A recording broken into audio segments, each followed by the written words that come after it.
சிவா, என்ன எதுக்கு உங்க அண்ணன் கிட்ட கொடுத்து எழுத சொல்ற? It's sentiment. எப்பவுமே எது வாங்கினாலும் அண்ணன் கிட்ட கொடுத்து தான் வாங்கிக்குவேன். சின்ன வயசுல இருந்து அதான் பழக்கம். இப்போ புதுசா ஷர்ட் வாங்கினேன்னு வச்சுக்கேன், எங்க அண்ணன் கிட்ட கொடுப்பேன். அவன் ஒரு தடவை போட்டு பார்த்துட்டு கொடுப்பான். அப்புறம் தான் நான் வாங்கி போட்டுக்குவேன்.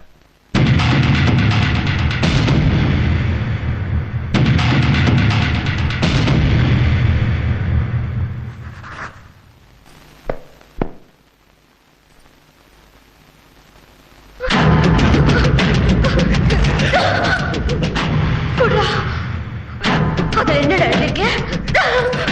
எனக்கு தெரியும் நீ அதுல ஏதோ தப்பா எழுதிருக்க. எழுதும் போது என்ன பார்த்து சிரிச்சுக்கிட்டே எழுதுன. என்னடா எழுதிருக்க? என்ன மட்டும் இல்ல, உனக்கு கூடதான்.